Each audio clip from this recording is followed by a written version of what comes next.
Hello, folks. Welcome to another edition of Social Media News Live. So excited that you guys are here. I've got two of my favorite people in Con. No, Connor's here too. I was talking about me, but okay, Connor's here. I figured. This is going to be a good show because Paul is back. He is an email expert. He knows so much stuff about email. He's helped out my email immensely, just listening and soaking up his knowledge. So you guys are going to enjoy this. Make sure you ask your questions wherever you're watching from, because this we'll try to answer as many as possible. We're going to make the show all about you. And also, if you're watching on a replay, we try to go back in and answer those as well. So this is going to be fun. If you know somebody who's struggling with their email, mention them wherever they're watching. And that way you can call them in, even if they can watch the replay, because it's going to be great. And we got our friend Ralph showing up saying, good morning, friends. Good morning to you, Ralph, as well. So we will get started in a minute. And we're going to be talking a lot about how to kickstart your email. Like most people, if you're like me, we've had a newsletter for a while and we really didn't do anything with it. We just kind of hit it or miss, and like engagement was down. We may have had a big list, but it really wasn't performing. We're going to talk about all that stuff today. But first, after a little hiatus, Connor Brown is back on the show. Connor, how you doing, my friend? How is Florida? What you got going on? It's great. I've been running around all over the place. I've been out of town, back in town, staying at some cool new hotels, some cool new Universal hotels. I'm happy to be back. You can't keep me away, Jeff. You simply can't. I got to change that password. Yeah. What we need to do right now, each of us have some pretty cool shirts on. So let's do a shirt rundown. I'm wearing Roosevelt's. I got Kermit the Frog. Sweet. Kermit the Frog all over it. Paul, also comment on your hat, Paul, because it's pretty cool. Yeah. Well, I had to go with my Star Wars stuff today. That's where I got my start on the whole digital space. So this is a Japan Star Wars Celebration exclusive. I was able to pick up online. It's all the advertisements for Star Wars toys back in the 80s and late 80s, early 70s. Yeah, and the hat is all the vintage figures, which that's my thing. Love it. And this is from our friend Rich Watts. He sent me this. I got it yesterday. It's his shirt. It's Addicted to Dirt. He runs a PR agency for dirt track racing, which is super cool. And Rich is an amazing human as well. But I've got my Addicted to Dirt shirt on today, which I thought was pretty cool. So, Rich, thank you so much for sending that my way. I really do appreciate that. But, we're not talking about dirt track racing, even though that would be an amazing show. We are talking about email. I'm going to hit go on the podcast machine, and we'll get this show started. Hello, folks. Welcome to Social Media News Live. I'm Jeff C., and you're not. And I'm Connor Brown, and this is the show that keeps you up to date on what's happening in the world of social media and more. Have you ever wondered why your email list feels more like an empty room than a buzzing community? Maybe you're curious on how the pros roll out the welcome mat for every new subscriber on their list, or maybe you're finally ready to share the lead magnet that's been hiding in your drafts. If any of those ring true, then you are in the right place, because today we're chatting with Paul Gowder, the mastermind behind powwows.com and a seasoned email marketer who's turned subscribers into superfans for more than 2 decades. Paul's pulling back the curtain on building a list from scratch, crafting a friendly welcome sequence in Kit, and nudging readers to hit reply. So sit back, clear your schedule, clear your mind, and get ready for this week's episode of Social Media News Live. Paul, how you doing, my friend? I am great, Jeff. Thanks so much. I appreciate it. I'm looking forward to talking email again with you guys. And of course, your loyal listeners out there. I love the show. Thanks for having me back. Yeah, this is going to be great. Well, we always love having Paul. Paul's one of our favorite people. If you don't know who Paul is, you should. Paul Gowder is the owner and founder of powwows.com, which has been the leading online community celebrating Native American culture for the past 25 years.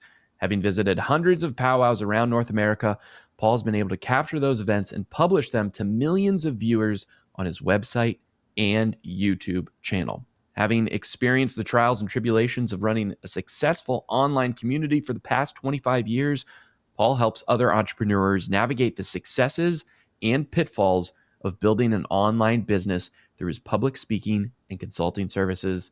Again, welcome back to the show, Paul. Thanks. It'll be fun.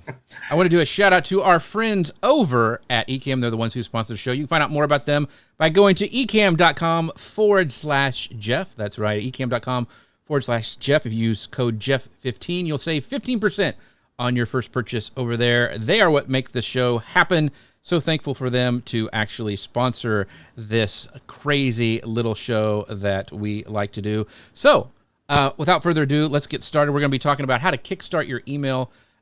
Once again, if you have any questions about this, make sure you drop them down wherever you're watching from, because we want to bring those questions up on screen. So, Paul, you've built kind of one of the largest online communities that I know, like with over 1 million followers, which is mind-boggling. So, but you've done this over the past 25 years. So, why do you believe email marketing should be at the core of community building and for marketers and small businesses? Why do you think email is so important? Oh, there's a few reasons. For me, it is the place where I feel like I can really truly engage with my audience. Social media is awesome, and on our Facebook page we have 1.2 million followers now. Wow. And you go back and you look at your stats. It's crazy to see when you post something that maybe it'll get read by some days it's 10,000, some days it's 50,000, some days it's 500. You just never know. But I feel like when I write something in email, I know everybody on that list is going to get it. It's the place where I feel like I can really be me, and I can write from my perspective and talk with people. I think so many people miss that, thinking it's a one-to-many relationship, but it's not. It really is. You can make it a community. But for right now, things are changing so fast. Jeff, you talk a lot about AI, and AI is fantastic. But I think the thing that's going to separate all of us in what we do online is being our authentic self. And you can use AI to help you, do that, especially with email. But writing emails and being yourself in emails is one of the things that will separate you from all the other things out there, especially when we start seeing more and more and more AI. And I think that's what people are going to resonate with. You mentioned Ecamm, and I talked about this on my profile this week. Is the reason I love Ecamm. One, it's a great tool, but it's the people behind Ecamm, and it's the community feeling. It's the the people that actually care and help you. And those little touches, building community and building relationships with people through email, is one of the things that's going to set us apart as we move forward in this ever-changing social media landscape. So it's funny you said that, Paul, because one of the things I read an article this morning, they were talking about the rise of AI content through mostly, the written word and stuff, and having this that's not controlled by the algorithms. It's something that somebody opts in. It's kind of like a podcast. I think the podcasting, live video, and email are kind of different from the algorithm, but the importance of people are going to really dive into like live events, emails where you're actually talking back and forth to people, and these things that AI can't really mimic right now, I think is really, really key. And we're thinking, I know you're doing the same thing of like, okay, how's this going to change our business? Because it's going to change, I think, every aspect of it eventually. Yeah. So I think being proactive and thinking how you can grow your list now, because this is where people are going to want to have those interactions, is key. And email is things change so fast, right? I mean, Facebook Messenger is being used so much more now. There's my daughter, she does messaging on Instagram and Snapchat, and a little bit of text. I mean, the way we talk to each other has changed so fast. But the one thing that has been proven is we continue to read and open email. That right. is, things change. Email has been that one platform in the whole digital space that has really stayed around from the beginning. And I think there's a reason for it. It is a great platform for messaging, collaborating, talking. And so there's going to be a lot of trends and a lot of things that try to take over. But I think email is here to stay. And so many people slept on it for a long time. But as you read, Jeff, you go out there and look at some of the talkers and movers in the marketing world, and everybody's circling back to it now. Right. Yeah.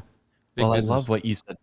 Yeah, I love what you said, Paul, about how people perceive it as one to many, but in reality, it's the most one-to-one platform that we have as marketers.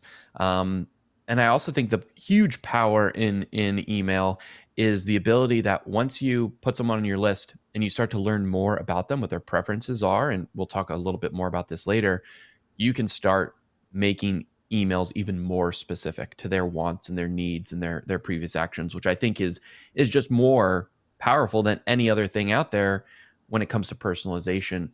And when it starts, you have to start with a list, of course. And the best time to start your email list was yesterday. The second best time to start it is now, is today. Right. So Paul, Yeah. for listeners who haven't started even with the email list, building it yet, what do you think are some great first steps that you would recommend them taking?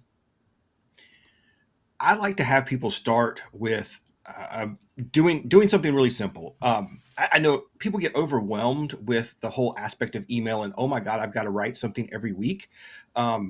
Let's put that aside. Now, I think that the easiest place to start is building that welcome sequence. Jeff mentioned it earlier. That's where I like to have people start, because we can just put in a little bit of work ahead of time, and then it's something you can use forever. So I recommend, building a 3 or 5 email series. Email sequences are just a series of emails that are delivered automatically, and just take your elevator pitch. We all should have, a 30-second, 60-second about who we are, what we do. Take that. I mean, put that in ChatGPT and have it write your welcome sequence. We can use AI in here and still be ourselves. Start there, right, and build that 3 email series of emails into a sequence. That's the best place to start. And then just do a simple landing page with just a form on your website, saying, hey, here's who I am, here's what I'm about, subscribe. It doesn't have to be super complicated. We can make this complicated, right? You're talking about, we can do all kinds of stuff with behavior and tags, and we can get crazy with it. But to start, let's build that simple email series, build one simple landing page, and start there. Yeah. We've got some great questions already popping up from our amazing audience. And I want to bring this up from Ralph from Grit and Growth Business. He goes, what are some ways to get your email marketing to rise beyond the spam in everybody's inbox now that we are all getting hundreds of emails a day? This is a real issue in my view, which I think it's an issue for a lot of things. Social Media Examiner talked about, they started getting into the promotions tab or one of those other tabs that you don't want to be in on Gmail. And so it was a big issue, and they're still dealing with kind of the aftermath of that. So how do we, as marketers and small business owners, Paul, get in the place we need to and get those people opening our emails?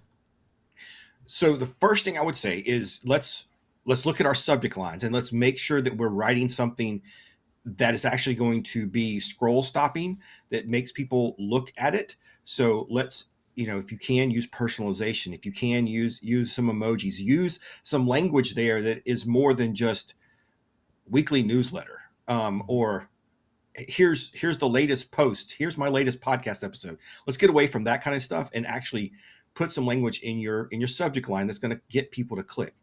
Then in your email, let's make sure we're putting some things in there that are going to spark conversations, spark people either clicking or replying. One of the things I'm using lately is Liz Wilcox's list gadgets. It's easy with that to put polls inside your email. It is so easy to build that. It's a cool little tool. And they came out with a new feature yesterday where you're able to actually let people write replies, and people can upvote. It's almost like a mini Reddit inside your email. So putting some stuff like that, or just asking a question in your email to get people to reply. And then second step is you replying to them. Those are all signals to Yahoo and Gmail and these other places that, hey, this email is actually, wanted, and people want to read it. So let's keep it out of promotions. Let's keep sending it to the inbox.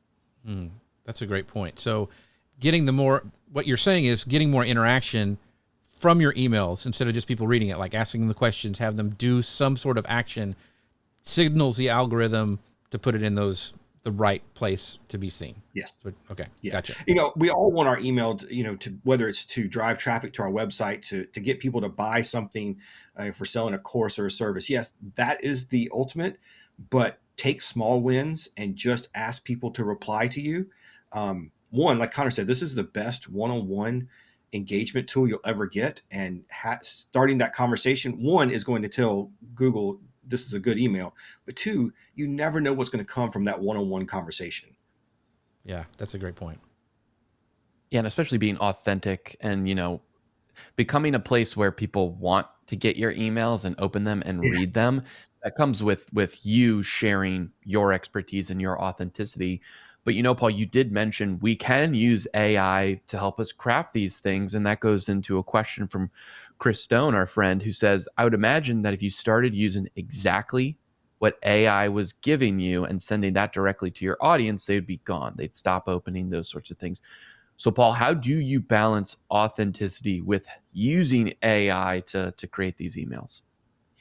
Yes, and I do. I use AI to help me write because it's a much better writer than I am. So what I try to do though when I'm writing an email is I always try to tell a story, talk about what I'm doing, putting that personal touch into it and telling ChatGPT, it's like, hey, look, here's what I did this week. Here's what I've got going on, and giving it an outline of what I want to do. Then you can take it and massage it.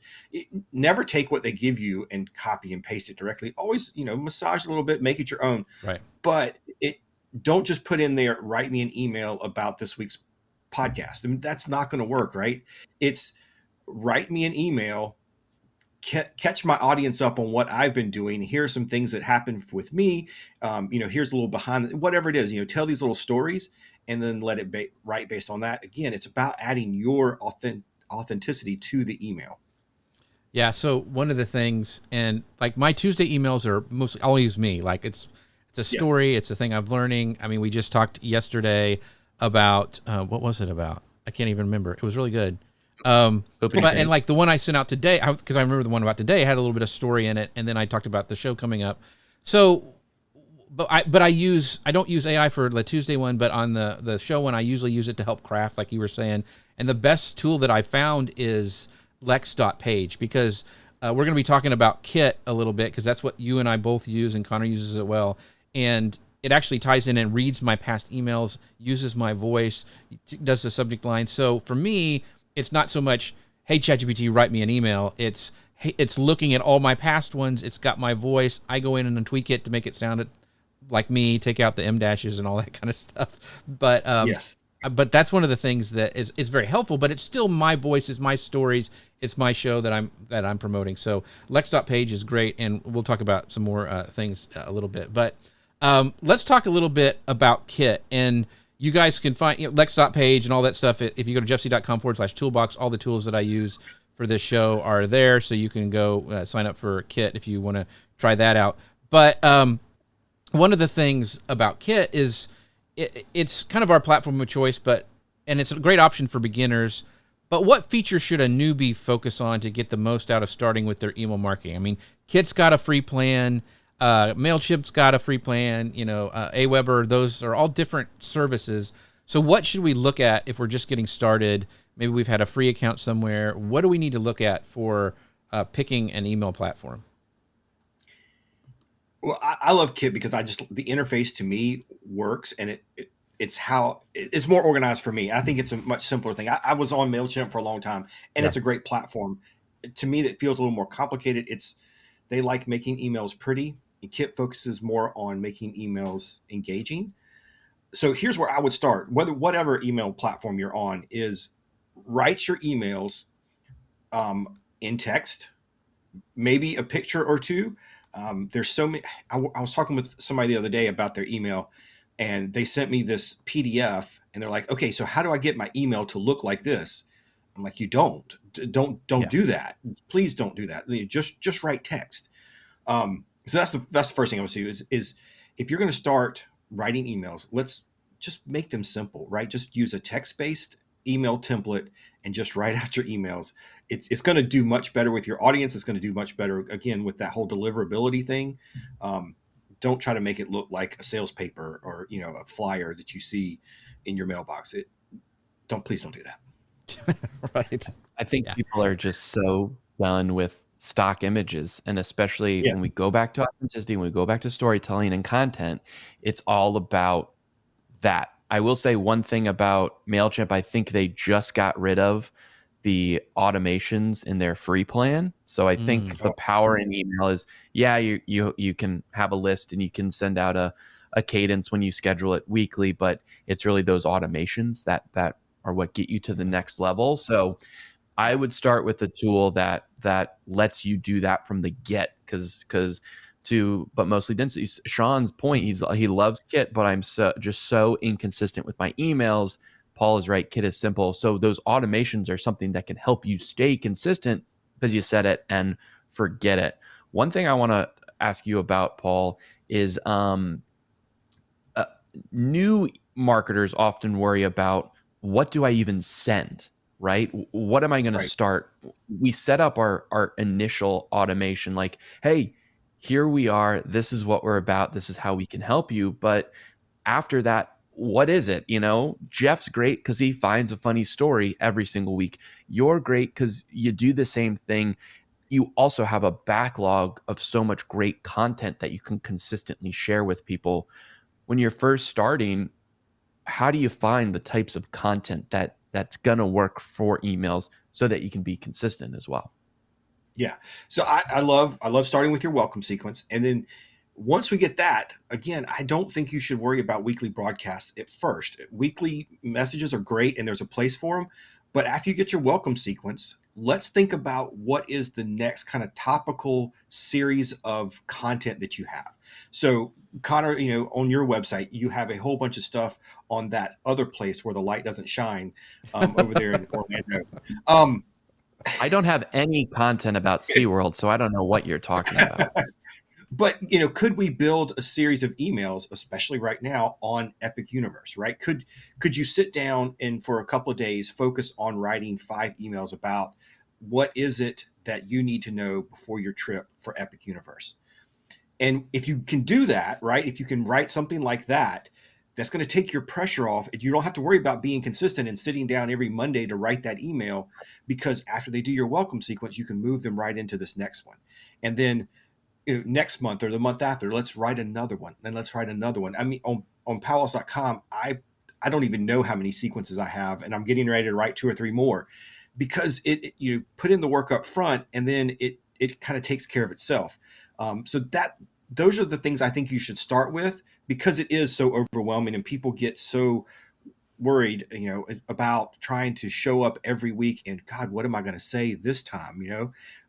Let's just take what you already have. Let's turn those into some email automations and take your readers through those kind of journeys. And one is going to be super engaging, because if somebody, like in your welcome sequence, say if you, Connor, again, the end of your welcome sequence, you say, hey, by the way, I also have some information on what to expect at your first trip on Epic Universe. If somebody clicks on that, they actually do want to read that content, and they're going to go through those 5 or 6 emails really excited because you're sharing exactly what they asked for. Yeah. So that's the kind of the 2 things: welcome sequence, and then let's build some content sequences. Yeah. Jeff, I kind of have a follow-up on that go. too, that I think, so when you think through that, Paul, I think a good way to kind of look at it is, a sequence should kind of answer a question you always get asked, right? Or a topic that people are always asking you for advice for, that makes sense for your business and stuff. When you're coming up with all these sequences, are you coming up with, okay, what's going to be the next sequence that's going to appeal to the most people? Or what's going to be the next sequence that can then dovetail off of this sequence that just ended? Because I'm always interested with you on how you decide what's next, and how do you decide, okay, it's time to put these people somewhere else into a different sequence? I've done it a couple different ways. I mean, my most popular sequence is what to expect at your first powwow. And that really came about because of the number of questions I get that are the same questions every time. How do I find a powwow? Am I allowed to go? What do I wear? What do I bring? What does this mean? Those kind of questions, I can answer all of them in that series of emails. And so it's that one is so easy to get people to go into it, because somebody messages me and says, oh my God, I don't know what to do. What time do I need to show up? I can say, hey, look, I'll help you. Here's what I think you should do. But then go check out this series of emails, and it's going to answer all your questions. So that one was kind of based on need and questions. But then I also look and see, like one of the ones I'm getting ready to write, I look and see that a lot of things a lot of traffic on our website goes to some of our articles about recipes and food and restaurants. And so I saw that the other day, and I'm like, we do get a lot of traffic about that. People love seeing that content. Well, what if I write an email series about all of our food content? and kind of take people through all of that and highlight it. That it might not attract thousands, but the people that really want it, I can offer it up to them, and that's going to be another kind of journey I can take them on. So it's kind of, it's a different ways. If you see that you have a lot of traffic on a particular area or a lot of questions, let's look at that. Then let's look at, what is it that maybe you think could be a good path? I mean, again, it's so easy in the travel space to think of these like, Right. what to pack on your first cruise. That's a really easy series of kind of steps to go through. So it's a variety of ways. And so yeah, I'm constantly looking at our content and our emails and our questions, and then figuring out what I can add to it. You So I can wanted also to- do that with like social posts too. Like I had a Yes. social post that people resonate with people about, the s'mores old fashioned here. And I'm like, oh, wow, people really like that. Let's craft like an email sequence around the best old fashions at Disney World, So I think you can, if you don't have a website that's getting a lot of traffic, use the other things that you've created content for and that's have resonated with people. Well, since you mentioned Yeah. it, Connor, go ahead and tell people where they can find the Drunk Disney show or whatever you have going on. I don't know where you can find the Drunk Disney show, but you can follow me at Theme Park Happy Hour on Instagram. Yes, the Drunk Disney show is whenever Jeff Z comes into town. That's right, exactly. So real quick, I want to go back to kind of what Sean was saying from but mostly Disney.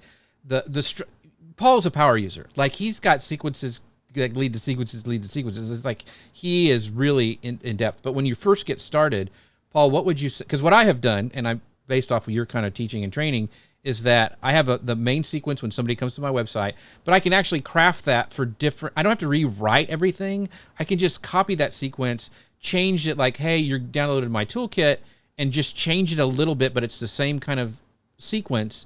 You don't have to write a new sequence every time, is what I'm kind of getting at. Correct? Yeah, exactly. I love having different entry points based on whatever, opt-in or topic. Like if you go and speak, like when we spoke at Podfest back in January, I had a specific welcome sequence that the people there, it wasn't a complete rewrite. I just took what I already had and kind of tailored it just for Podfest. So yeah, use this stuff. And Kit's really easy about just being able to duplicate a series of emails and then customize it. Yeah, it's super easy. And kind of talking about that, I see the question down there about, how to effectively build an email list. This is how you can really grow fast, is by offering entry points into your emails that are questions and pain points in your business. So again, for me, what are your most common questions? I'll answer them in a series of emails that people are going to want to click on that. And they're going to want to subscribe.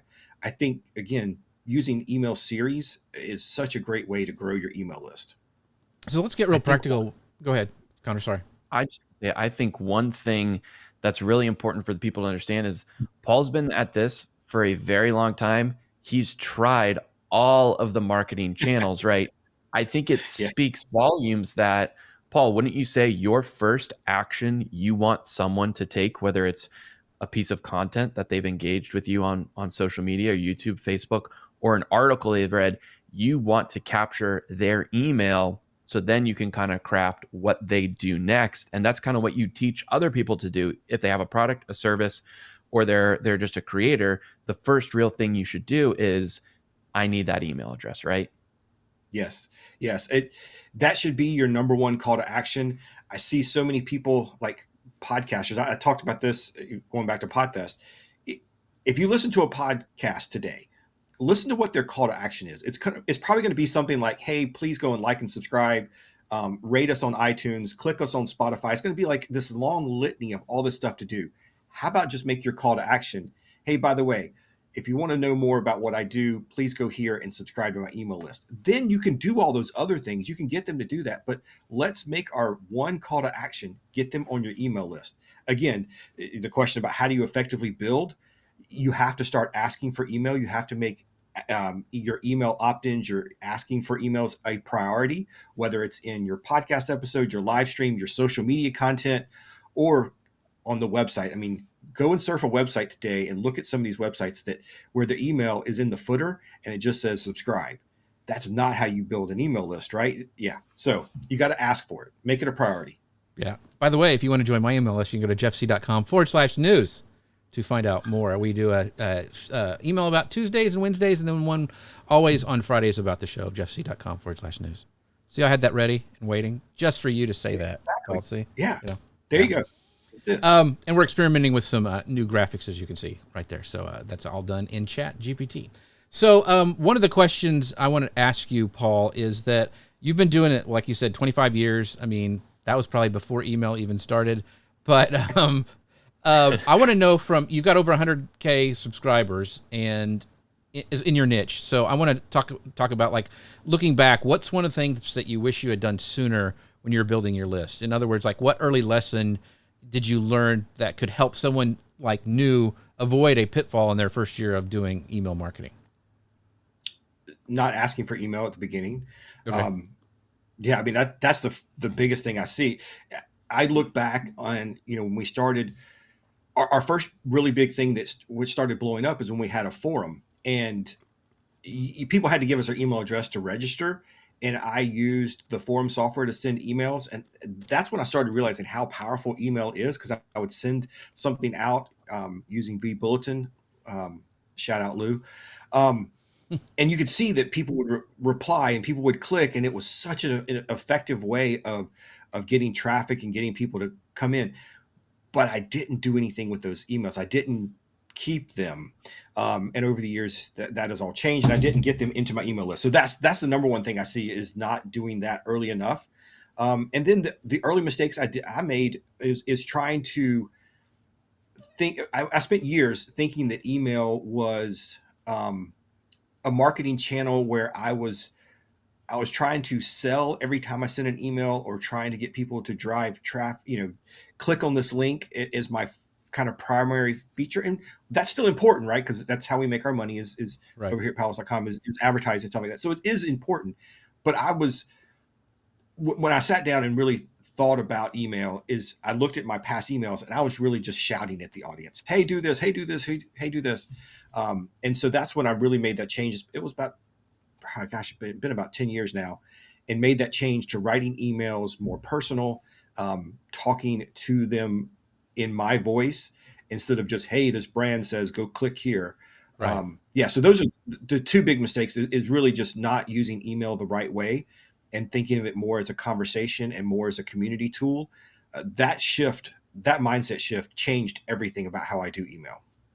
Yeah, I'd agree. That's when you had taught me that, you and Liz, that made a huge difference in my responses, the way I write emails, everything. And so that conversational style, if you think about the good ones that aren't like the 4400 or the, Morning Brew, which is kind of a digest thing, the ones that you read are people that you feel like you're close to, that provide value or tell a story, educate or entertain. So I think that being that conversational style of you writing to like someone a friend you'd send a message to, that's what changed everything for me. And I appreciate, your training on that. I also think, to a point here from grit and growth, again, yes, Paul, but the problem is people are so annoyed with spam that they are very reluctant to give their email and follow through. I think that is true when it's crap, right? Like when it's something that they don't think they're going to get value from. And to Chris Stone's point, tell people what value they're going to get and then give it to them. So I think people are more open to giving their email address when they think they're going to get something of value, and they're more likely to say subscribed and click through those links and engage with you when you do show up for that. And I think that kind of dovetails into the importance of these welcome sequences, which we've already talked a lot about. But Paul, how does that kind of, one, set the tone for your new subscribers? And then also, how can you kind of craft an email sequence that immediately starts providing value? Because a lot of it is, hey, here's who I am, here's what I'm about, which is great. But at the end of the day, you also want to give the person value immediately. So what are some ways that an onboarding sequence can help just improve engagement overall? All right. So I said earlier, I think your welcome sequence is where you start, and you should write that first. So when we talk about the welcome sequence, it should be your elevator pitch, but we're going to write it in how we want our audience to perceive it. We're not going to start our first email with, hey, I'm Paul Gowder and here's what I do. It's going to be more of, I've done this for this long and I know that this is a pain point for you. I know this is a pain point for you. Here's how I think you should handle it. It's going to be more, we're going to write it to help the audience, not just, tell them who we are and our accolades, right? But then the second part of that is after we get that welcome sequence written, then we're going to start writing these other pieces of content, these other welcome sequences, whether it's what to expect at your first powwow, what to pack for your first Disney cruise, those kind of things. And we're going to take our welcome sequence and we're going to move that out of the way. We're going to make our what to expect at your first powwow the entry point. So if they subscribe, that first email is going to be, hey, I know powwows can be overwhelming and I know you're probably anxious. Here's how I'm going to help you. When they finish that, then I send them to the welcome sequence. So that's kind of the step 2 part is let's craft these opt-ins, these lead magnets, and deliver that value right up front. Answer the question immediately. As soon as they subscribe, you send them an email that is going to kind of set the tone. That's how you really get people that are going to stay on your list. Worrying about spam, kind of you talk about, there's so many crappy newsletters out there. It's because people are trying to force themselves to write weekly newsletters or daily newsletters. Let's don't worry about that right now. Write these series of emails and you will be amazed at the readership, the retention. The open rates on my sequences are sometimes double what my weekly newsletters are. And because they've asked for that and then we give it to them. Chris Stone, you're so right. Tell them what you're going to get and then deliver it and pay off that value. And you're going to see real success with that. So one of the things I want to hone in on what you said at the beginning is the way you craft those and the way you talk to people in those the welcoming sequence. And what I'm a big fan of story brand, and what you were saying fits right into that because it's not about you. You are not the hero. You can talk about yourself, but you make your reader the hero of the story. Like, hey, and you're kind of like the Jedi, to use a Star Wars thing. It's like you're the Jedi that guides them along. Like, listen, I have struggled with this, and I finally figured this out. Let me help you. And do it in a way that's very transparent and a very, you make them the hero, not yourself, is what I'm hearing. Instead of blasting like, hey, I'm Paul Gowder. I have 1 million Facebook page. You should listen to me because I am so important. It's different. It's a different way to craft those emails. Is that what you're saying? Yeah, exactly. Okay. Exactly. We're going to write it to try to provide help and value to them, mixing in who you are and why they should care about what you do. But yeah, we're not going to write these as our resume piece. We're going to write these as, answering our readers' pain points. Yeah, and you can do that in a way where you introduce yourself as well. I mean, that's what you do in your sequence. Sure. Yeah. You still, but that's not the focus of this is why you should listen to me. It's like, hey, I've been here. You've got this issue, or you've downloaded this thing to help solve this issue. This is some other things that I teach or can help you with, or what I've experienced, and then you move them into that process to get to know you better in that way. So, I mean, it's an art to it. It's not something that you can just like bang out really quickly. You have to kind of craft it for your voice, but once you do it, like you said, it makes a huge difference in keeping people subscribed and wanting to open your emails. On that note, Gary, go ahead. I was going to say, Gary Vee wrote this book called Jab, Jab, Punch. And it's a mindset, right? Provide value,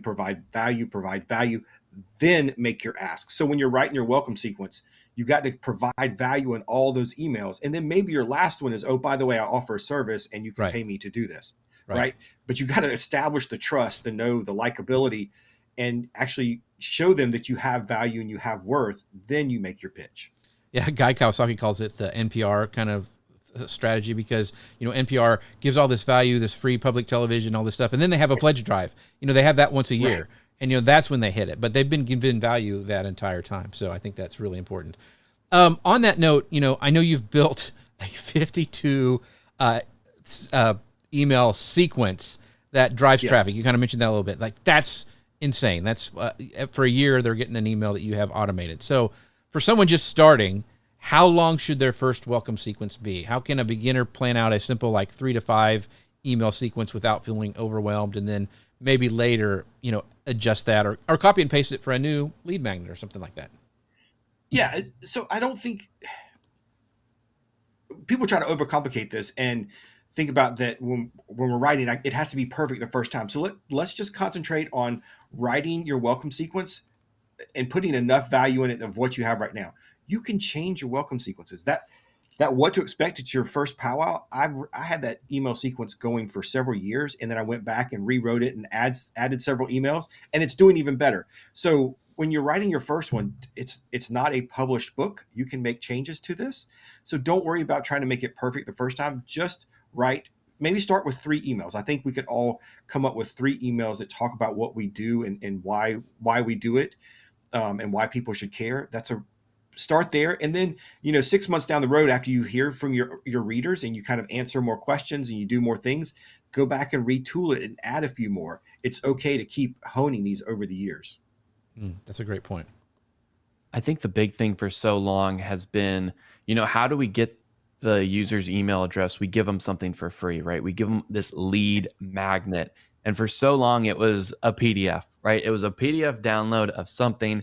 It was a PDF checklist. It was a PDF calendar, whatever it was. But, Paul, you talk a lot about how simple lead magnets, which are sometimes just an email sequence, like the lead magnet is you get added to this email sequence, can work so much better than a fancy PDF download, and they can be easier for you to create, and they can provide more value to the customer, and also gets them in the rhythm of opening your emails.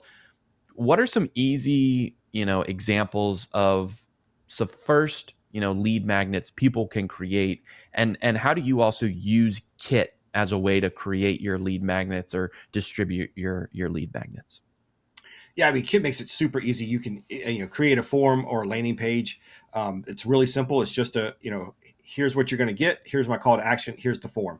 I think that's the best way. Then you just create the automation in Kit to deliver those series of emails. But first ones that you should create, and we talked about it a little bit earlier, look at your content. Look at, I tell people to go look at your website. How's it organized? Are you organized by topics? Do you have WordPress categories? Maybe that should be some of your first sequences. If you've already organized your content into these vertical, well, you already have some sequences there that you can take your readers through. So start there. Just look at what you already have.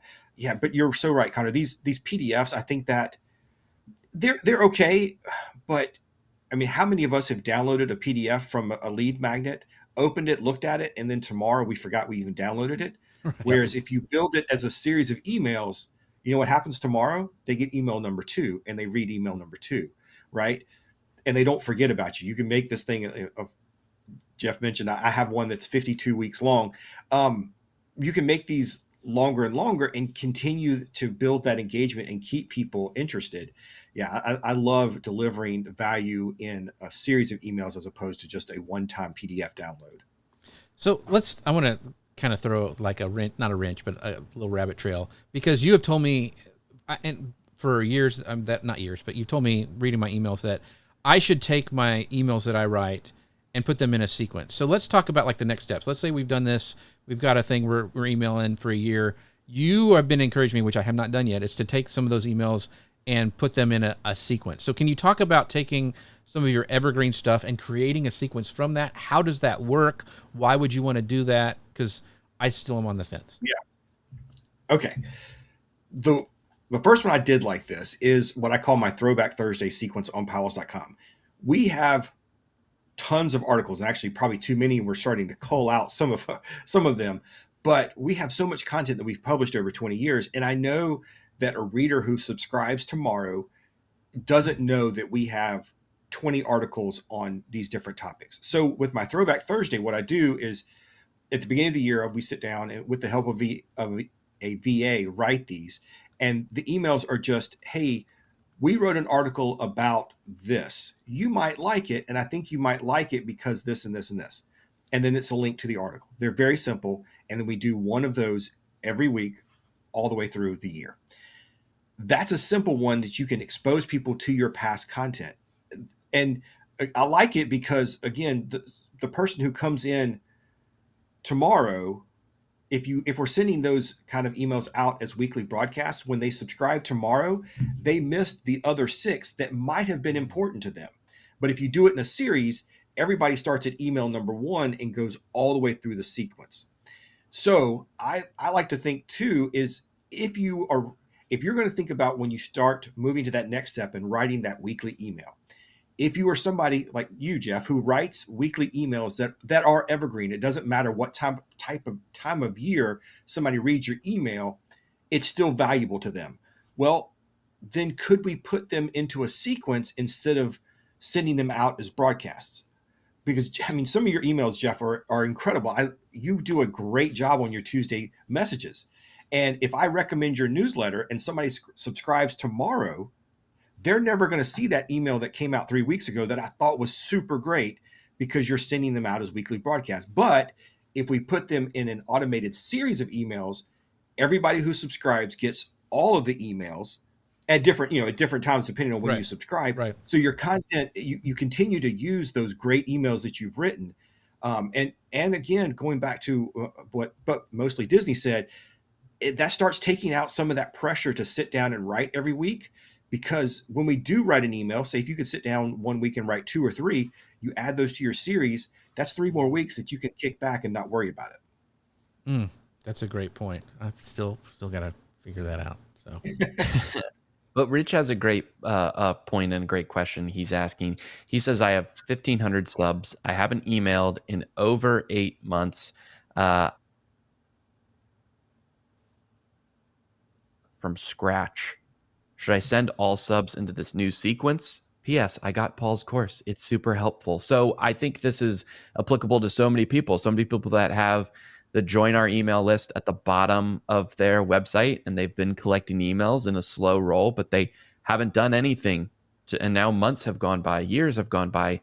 How do you kickstart the program? Is it something where you say, hey, I know you subscribed a long time ago, but we're going to start emailing? And also with that, Paul, keeping in mind, we don't want a whole bunch of people to start unsubscribing right off the get because they never remembered signing up for this thing. Right. I think you be honest and authentic, and you say, hey, look, I know you subscribed and it's been a while since I wrote you. I'm going to start doing some emails again. Are you interested? Do simple emails like that. Don't try to your first email blast to them doesn't have to be this long, super complicated email. Just write them and say, hey, by the way, I'm sorry. It's been a while, but I'm getting back on this. And then ask them a question. See if you can get some of them to reply to you. Again, we're going to make sure that we stay out of that promotions tab and the spam folders. Ask a very simple, I'm talking about these emails should be no more than like a paragraph, right? Very short, a quick call to action. Don't even put a link in there. Just ask for a reply. Hey, are you still interested in this? Or, hey, what is it about? Why did you subscribe in the first place? What are you looking to get from me? How can I help you?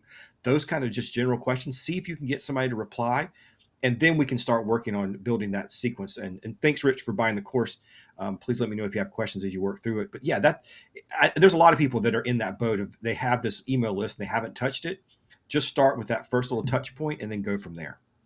Those are great tips.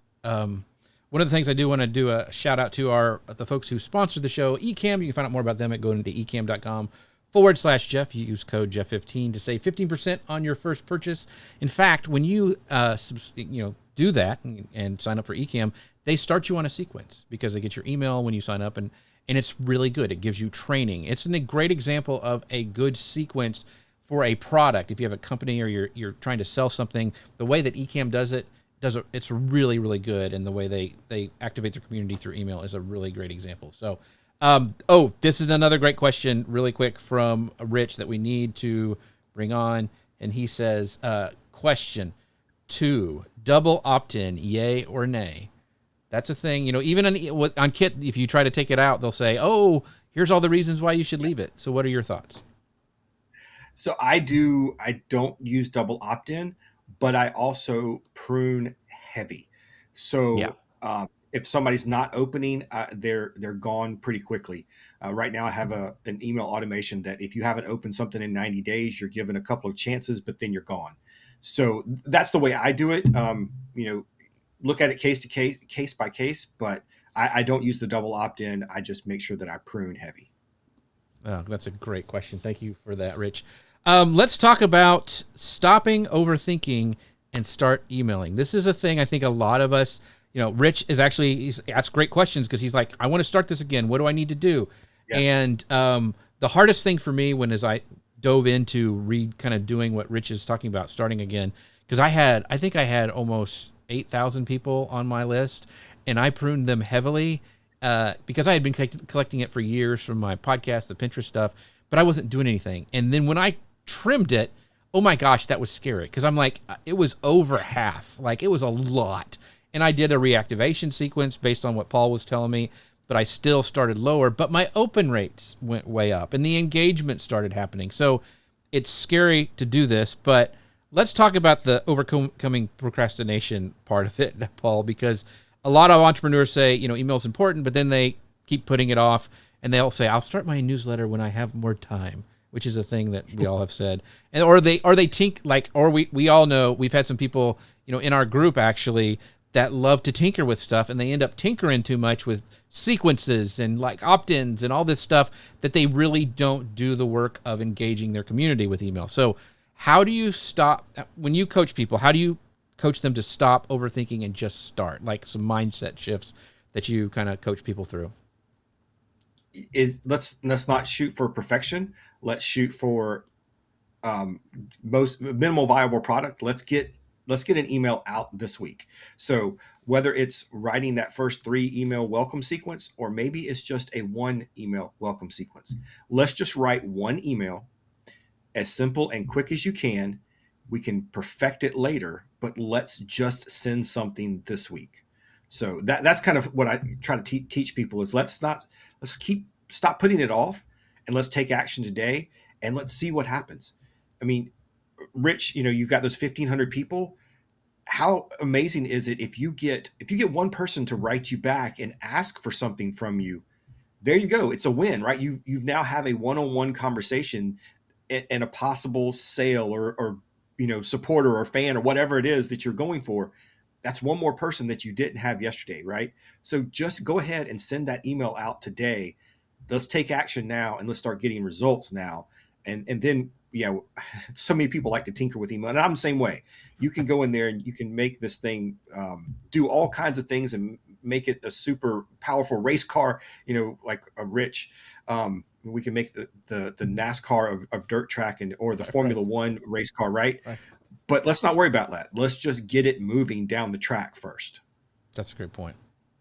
That's great. I love that. And, I think consistency is key in everything that you do as a creator, right? It's consistently showing up for your audience, consistently creating content. And also to Paul's point, it creates that almost like it becomes force of habit, right? The more you start to do it, the muscle memory builds up, and then it becomes easier and easier and easier. And Paul, you recently did something not with email, but with Facebook, where you posted every single day for a month in an experiment for consistency and seeing what could come from that. Did you learn anything from that experiment, and did it apply to becoming more consistent in emailing or reaching out to your audience more consistently overall? I learned a lot. Well, I learned the biggest lesson, and I knew this going in, is that I do as I say, not as I do. And I do a great job with powwows.com, but on my personal kind of the coaching consulting email, I have not always followed my own advice.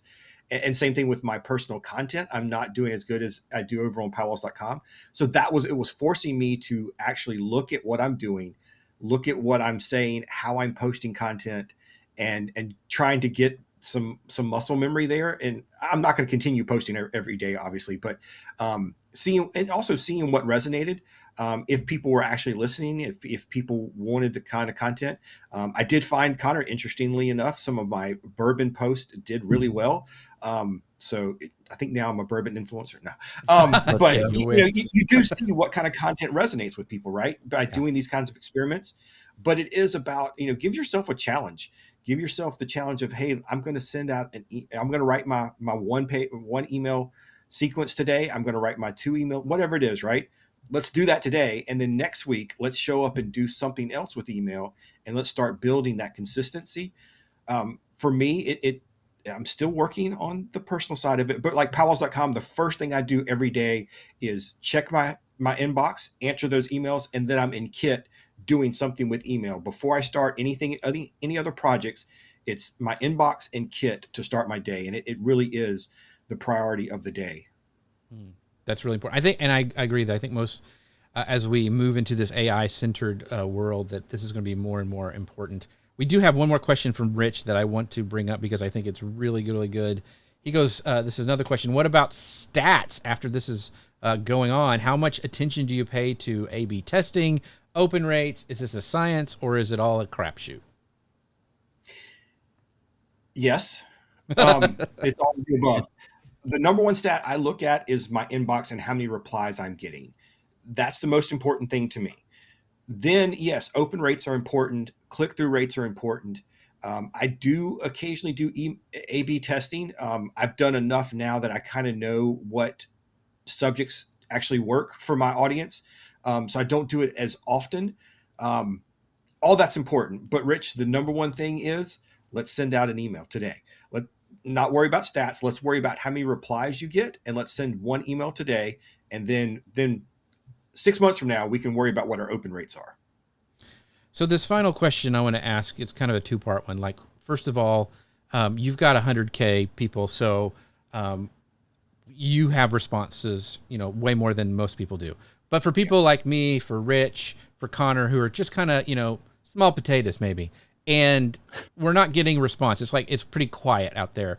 We're only getting maybe a few opens or replies, and that can be really discouraging. So what's your advice for that? And second of all, like, I was so paranoid when I get unsubscribes. Like, that would freak me out. So talk about those two things, the quiet phase and then the unsubscribe, and then we'll come back to you. Lou Mangello has said this before, and I think it is important. If you had 3 people in your living room listening to you give a talk, would that be kind of cool? That would be awesome. So as far as how many open rates and how many people click your emails and reply, please don't try to compare yourself to others, and please don't try to compare yourself to what we do at powwows.com. We've been doing it for a long time and have a bigger list. If you can get one person to reply this week, I think that's a huge win, right? And it's not something you should diminish. Unsubscribes to me they can be disheartening. Seeing stats and seeing, in Kit, it shows you how your ups and downs. But take an unsubscribe as a win, because one, it's going to save you money in the long run because Kit does charge by how many subscribers you have. But two, they weren't your people, right? And it's okay to get an unsubscribe. If they didn't find your content valuable, I'd rather have them unsubscribe than sitting on my email not opening them. Again, we're worried about deliverability. We're worried about overall list health. So if they're not opening, they're not engaging, it's better that they unsubscribe.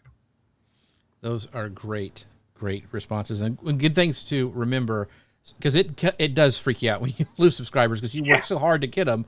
Like when you have a small list, you're like, oh, I lost 10. Oh my gosh, they hate me. Not true. They're just not your people. Nothing to see here. Move on. Right. So that's a really good mindset to keep in mind when you're starting to grow your list.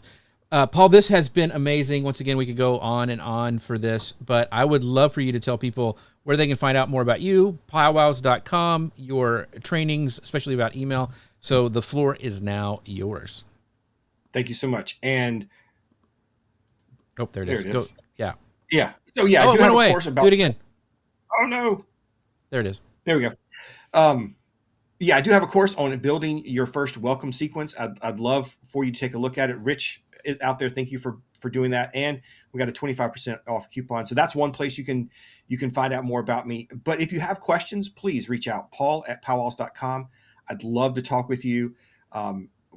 Jeff and I are heading up to Craft and Commerce next week. We'll be at CEX. If you do run into me at a conference, please stop and ask me. I'd love to sit down and talk email with you, or just shoot me an email. I love helping people. I love seeing light bulb moments, especially with email. So please reach out. And if you are interested, I always have to give this pitch. If you're interested in powwows and you want to go to one, they are open to the public. And I encourage everybody should go to one at least. It is a full cultural immersion into Native culture with dancing, singing, food, crafts. Just head over to powwows.com/powwow101 and I'll send you that sequence of emails to tell you what powwows are and how to find one near you. Awesome. Connor Brown, where can people find out about the unsinkable Connor Brown? You can find out more about me at vacationkingdoms.com, at Vacation Kingdoms across the social medias, and my new place on Instagram at Theme Park Happy Hour, where I'll be posting eventually videos of Jeff C. drunk at Disney, amongst other things, including the best places to find drinks in the Orlando theme parks. It's always awesome having Paul on the show. I've learned so much from him over the years. I'm so grateful to know him, and I hope everyone here learned a lot from him as well. Yeah, and don't forget to sign up to everybody's email list. Paul's for sure, and Connor's has one as well at Vacation Kingdoms. There's a wasp in my office. That's great. But you can find out and sign up to my newsletter by going to jeffc.com/news. Tuesdays and Fridays is usually when we send out emails. So then hopefully they're value packed. I think they are.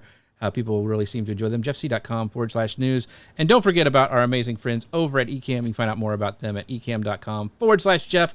And with that, everybody, thank you, Rich. Thank you, Grit and Growth, which is Ralph. I couldn't think of your name, Ralph. And Gary, thank you guys so much for stopping by. We'll see you guys next week. Bye, everybody.